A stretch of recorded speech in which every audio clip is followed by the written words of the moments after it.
एक शहर में यज्ञदत्त नामक ब्राह्मण रहता था। उसकी पत्नी बहुत सुंदर थी, किंतु वह दूसरे व्यक्ति से प्रेम करती थी। वह अक्सर अपने प्रेमी को अच्छे अच्छे पकवान बनाकर खिलाती थी। ब्राह्मण को अपनी पत्नी के चरित्र पर पहले से ही शक था। वह अक्सर अपनी पत्नी से पूछता था कि यह पकवान किसके लिए बनाती है और किधर ले जाती है। उसकी पत्नी झूठ बोल देती थी कि पकवान तो भगवान के लिए बनाती है और मंदिर चढ़ाने के लिए ले जाती है। एक दिन उसका पति मंदिर आ गया और भगवान की मूर्ति के पीछे छिप गया। ब्राह्मण की पत्नी मंदिर आए और पूजा करने के बाद भगवान से बोली, हे भगवान, मेरे पति को अंधा कर दे।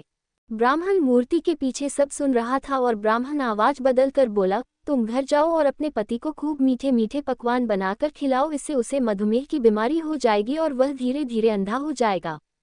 ब्राह्मण की पत्नी को लगा सचमुच भगवान ने उससे यह बात कही है। वो प्रसन्न होकर घर आ गई और प्रतिदिन अपने पति को मीठे मीठे पकवान बनाकर खिलाने लगी। ब्राह्मण भी धीरे धीरे अंधा होने का नाटक करने लगा। ब्राह्मण की पत्नी को लगा भगवान की कृपा से उसका पति अंधा हो गया है।